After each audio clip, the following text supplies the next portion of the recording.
Oh, you've started, eh? All right. Hey, good morning. My name is Elvis, and you're watching my first ever live video um, from the heart of Cronulla. Where is this Bandina Cronulla um, area? And yeah, so this is my first ever live video. Um, I've been in Australia for 2 years now, slightly over 2 years, and as you can see, it's pretty beautiful country, lagoons and all. And I'm aware of some people who are not in a position to cross very simple lagoons as this. Some of us people include myself. Um, but anyway, just to say that this is an amazing country, an amazing place to visit, to chill out, to relax. And like I said, I've been here for slightly over 2 years now. Um, and it's actually a boiling point, or I can say a boiling pot of very different, many different cultures. You walk around and you meet people from Brazil, from Spain, from all across Africa, Europe, um, Asia.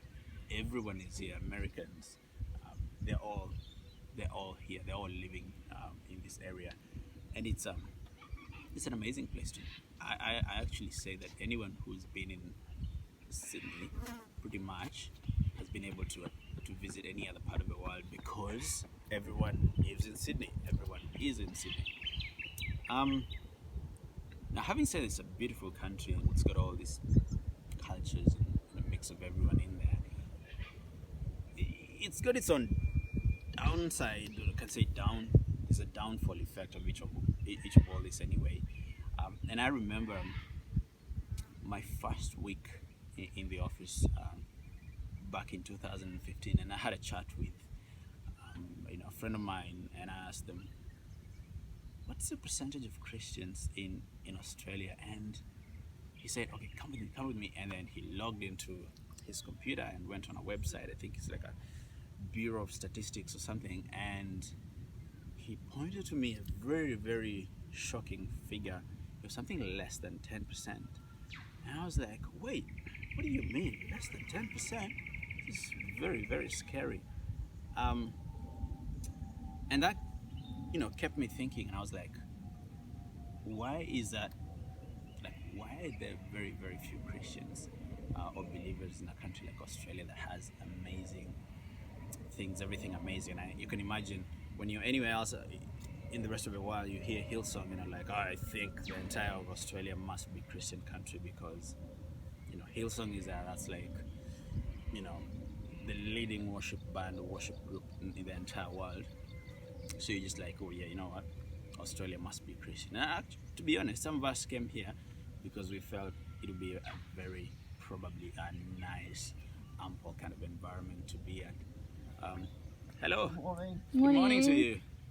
All right. So that's just an example of fantastic friendships that exist in this country. Now, that statistic really shocked me and kept me thinking. And as a consequence, I did have a few discussions, a few conversations with some people in the office, and sort of get to understand their perspective towards life. And one of the interesting discussions we had with friends in the office was, how do you view life?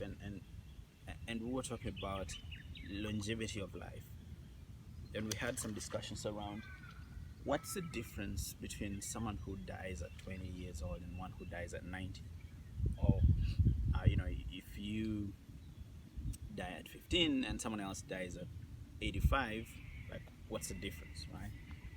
Is the person who died at 85 better off than the person who died at 15, right? Or is the person who died at 90 better off than one who died at 20 years old? And this was like one of those discussions that is very deep philosophical. Everyone's got their own sort of way of thinking about it.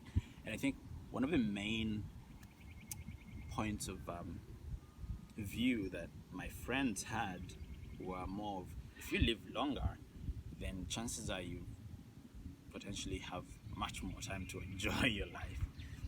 And in contrast, now I was asking them, like, so if you enjoy life for longer, right, for 90 years, and then you died, you sort of look back and say, "Whoa, I really enjoyed my 90 years before I died." Right? You actually stop, think, and say, "Whoa, I enjoyed 90 years, then I died," or do you just don't exist anymore? Right?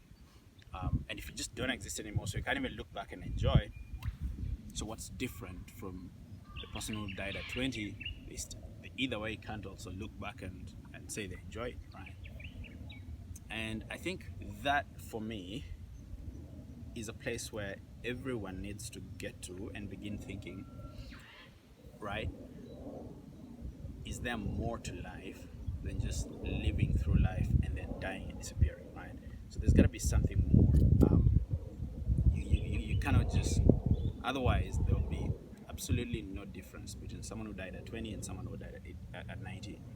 So there actually has got to be a difference, and that's where the meaning of life pops in, right? And that's where everyone's got to stop and ask themselves, why am I alive? What is this for, right? And I think unless someone begins to ask those questions, then they'll literally live through life as animals, right? Because you look at yourself, you look at a dog, you're like, we're all the same. But I don't think we're the same. We've got different components which animals don't have. But you can only begin having these thoughts and conversations when you have this deep revelation inside of you that your life is not purely your own, and for you to eat, enjoy, and die. We'll go on with the part 2 of this in a short while. Thank you very much. Keep it locked, keep it loaded. She is truly Elvis Boy Africa.